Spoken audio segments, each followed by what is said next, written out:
Hi, my name is Jose Reyes. Along with me is Jane Laxon, Chelsea Warren, and Rob Jarrett. We are the fist pumping entrepreneurs, and we have come up with the idea of smart glass. One problem that small business owners have, especially when they're in the mall, is that their customers will come in to buy a pair of shoes, let's say, and they want to find their size 7. They have to ask the person, well, do you have size 7? They're like, well, let me check in the back. They go, they check in the back, it takes time, and they come back saying, no, we only have 8s. And it's just, one thing is customers' time restraints. They don't want to be in your store for too long. They just want to get in, get their product, and get out. So we felt that was one big problem. Also with unorganized store layouts. Sometimes you walk into a store and they just don't have it as organized, like, well, where are the pants that I could fit into? Do we even have my size of pants? Like, just wasting your time trying to find your size. Also, current technology, some stores have tried to put technology into their stores, but it's too bulky right now, like big TV screens. It takes up space. It takes up space for people to put out more clothes, put out more products also. So we felt that this is just an insufficient way of serving the customers, and we felt that there was something that needs to be done to make it smoother transition from getting into the store, buying your product, and coming out. So a solution to these problems would be smart glass, of course. So smart glass would be integrated into the glass already in the stores. Now glass is thin, it's sleek, and it's very modern. We'll be using touchscreen technology to put into the glass, so customers will already be used to this by using their smartphones, by using their iPads, and they could navigate the whole store by using these glass tops. Now these glass tops can be put anywhere. They could be put vertical as shown in the slide, or they could even be put on tabletops, so you can go to a tabletop, find your size shoes, find your pant size, or whatever you need to find, see if they have the style that you want, get in, get out with your product in hand, or go into the next store. Customers will also have the opportunity to load their profile into the stores that they shop at. They can, by doing this, they'll have their picture and the technology will be able to put the clothes on them. They'd be able to see what they look like in different styles in a matter of minutes, instead of going through the dressing room, putting something on, looking in the mirror, asking your grandma if it's cool, asking your mom if it's cool, and then going back and then getting redressed. Also, this is all the inner workings of the store on the inside, but smart glass can be double paned, and on the outside it can be advertising for the store. So during closing hours, for example, they could smoke screen the smart glass, and that'll just shut down the store. That will let customers know that they're closed.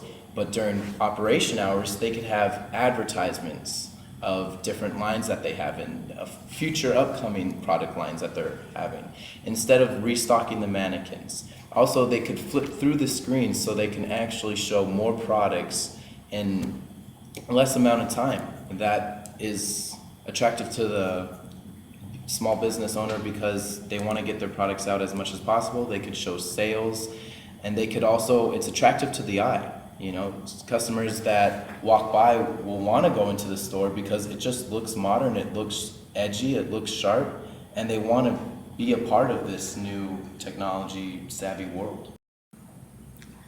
There are 3 main customer types that will be important to sell smart glass to.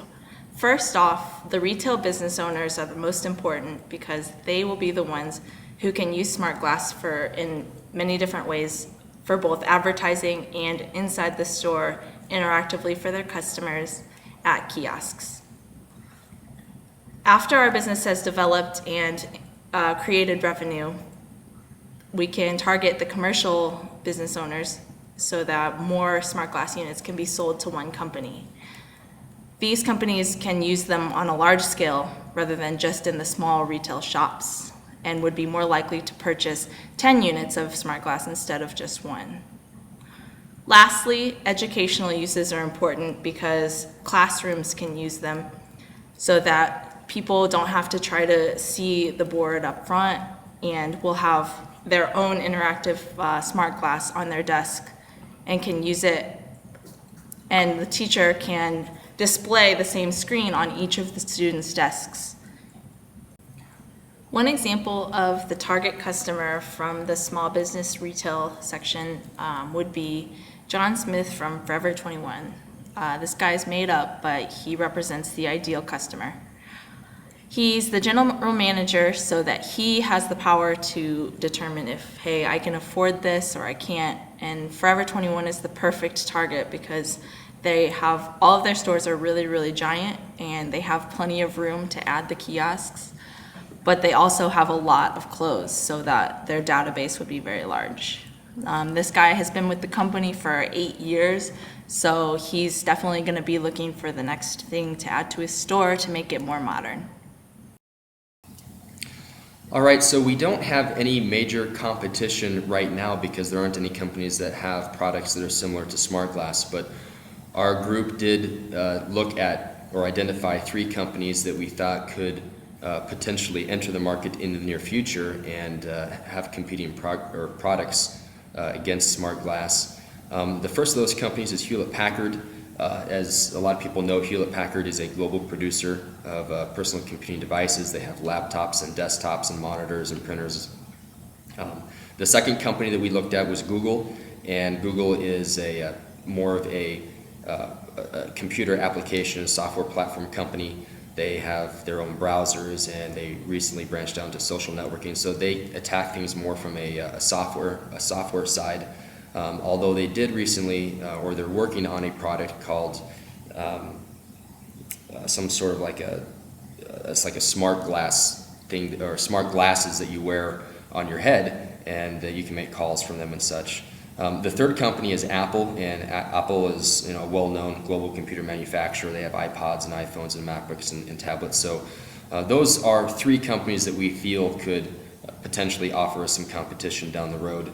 And moving on from those 3 companies to a competitive analysis of those 3 companies, we looked at they all have sufficient capital and a global market presence. So those are strengths that they have. HP has name recognition, and they have an established supply chain. Google, once again, has name recognition, and they have a lot of bright minds working for them. A lot of really smart people go work for Google. And the same with Apple. Apple has a lot of reputation, established supply chains, and they have a lot of capital on hand. So those are some strengths of those companies when we do a competitive analysis of why we feel they could be some strong competitors. But at the same time, you can look at the weaknesses of those companies. HP, for the time being, seems to be pretty focused on computers with desktops and laptops and such, and computer peripherals. I think for a time they may have tried to branch out into smartphones. I'm not sure about that, but for the time being, they seem to be focused on computers. Google is, they seem to have been around forever, but in terms of market presence, they're fairly new to the game. They have $37.9 billion in capital in 2011. But one weakness is they seem to be focused mainly on software solutions. They have Gmail, Google Pay, Google Plus, their social networking site, and their Android operating platform.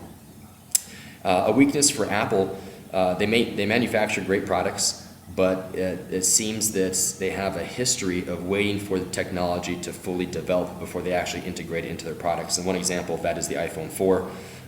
When they released that, their processor, they just stuck with kind of a dual core processor. They didn't get the latest and most powerful processor to put in it, and the same thing with the screen size and resolution. So, those are 3 weaknesses, or 3 strengths and 3 weaknesses that we see for as a competitive analysis for those companies.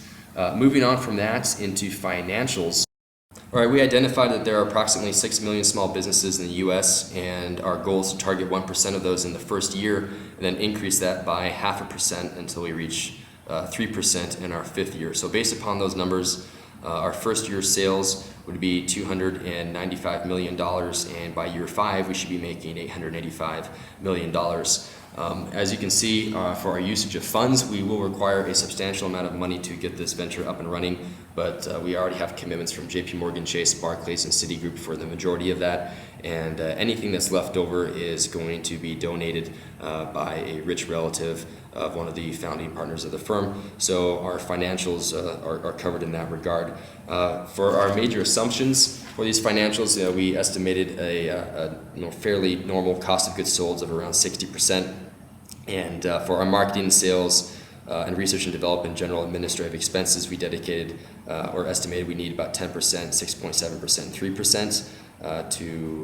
To round out, those figures help round out the $193 million that we're going to need for our first year.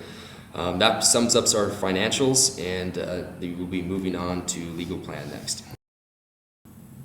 The legal department is definitely an area which should not be shortchanged. A product without a patent, copyright, or trademark is begging to be taken down. Our intellectual property strategy is to hire a patent attorney. This patent attorney will be a vital member of our team. This will allow us to have a power in the market because it is our product and our company alone. If anyone else wants to use it, then legal actions can be taken. Our entity that we chose is going to be the C Corporation because we are geared towards products in a high-growth engineering business. Our employment agreements will make sure that all of our employees are treated very well. They will have full benefits and a retirement plan. A successful company is based on their employees and the well-being of those employees.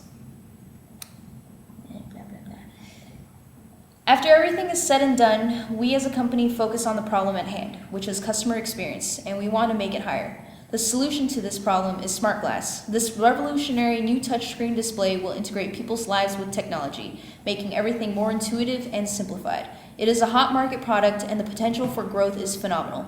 The initial investment is $193 million, and the first year growth in revenue is $295 million. And in our fifth year of sales, we will have $885 million. With that, once again, we are the fist pumping entrepreneurs with smart glass. Signing out.